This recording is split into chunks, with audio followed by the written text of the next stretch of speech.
Good afternoon, classmates. Today, we're going to discuss about the introduction of e-commerce. If we come to think of it, this topic is very timely because at the moment, we are increasingly embracing e-commerce as a part of our daily existence. Okay, so moving on, our report content would be what is e-commerce, history of e-commerce process, four main category of e-commerce, and then pros and cons of e-commerce. But before we jump to e-commerce, let's first revisit commerce, the traditional way of doing business that we have practicing for the longest time.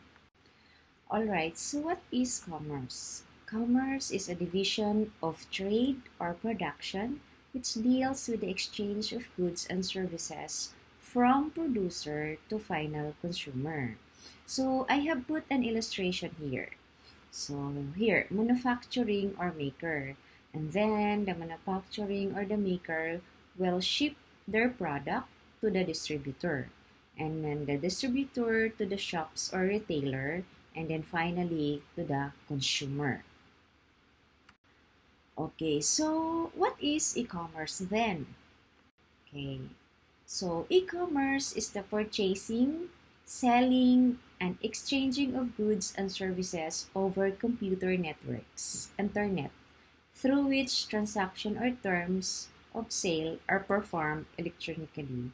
So I think the definition is maybe longer and slightly hard to understand, but we all know what is e-commerce, right? Because at the moment we can actually add to cart even if we are sleeping.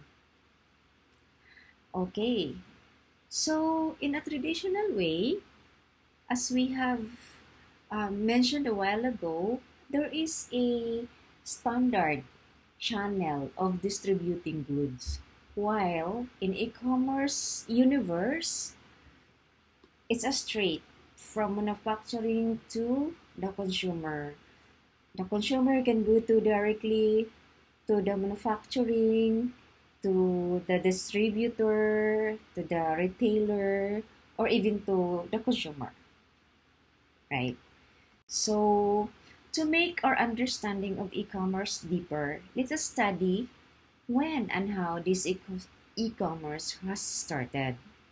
Right. So in 1970s, e-commerce meant the facilitation of commercial transaction electronically using technologies such as electronic data interchange and electronic fund transfer, allowing business to send commercial documents like purchase order or invoice electronically.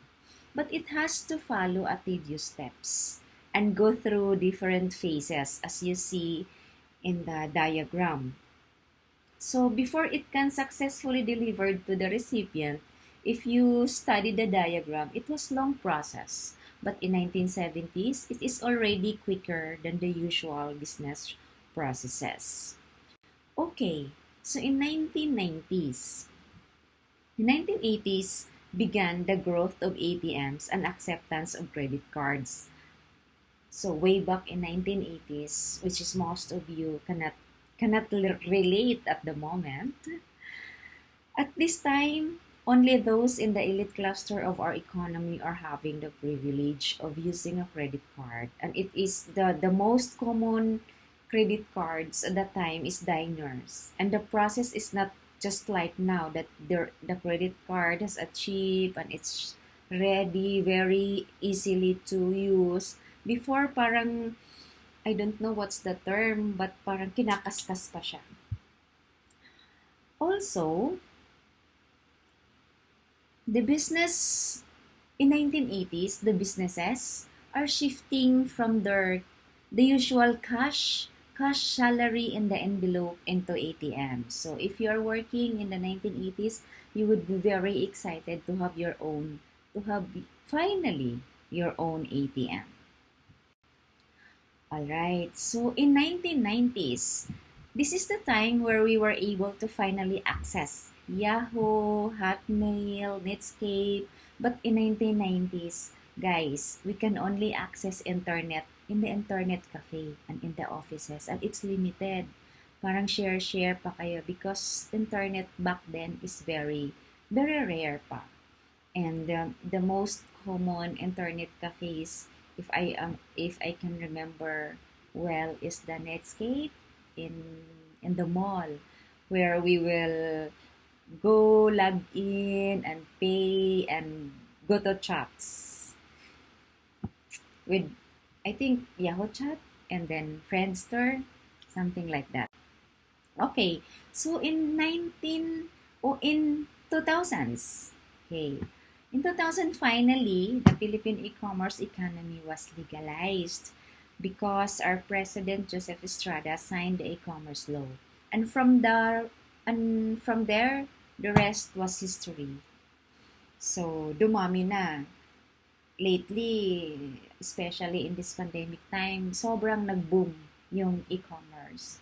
Because, we are confined at the four corners of our houses. So, what we can do is to order food, order clothes, yeah, order everything. And we make it as a habit already, and it's part of our daily existence. I have a staff here in the office. Kan magugulat ka because Shopee, how much? 50 pesos. So, everything you can found in Shopee or in Lazada or in any other online portal. And also beauty products.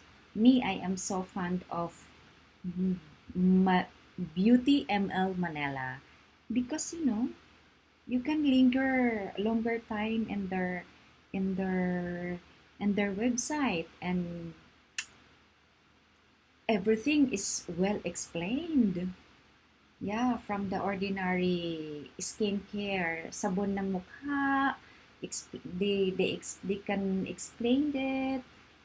The parang they really intend to put a really nice parang write-ups of their beauty products. All right. Other topics on e-commerce will be lengthily discussed by Miss D. So guys, I'm now giving the virtual floor to Miss D. Thank you.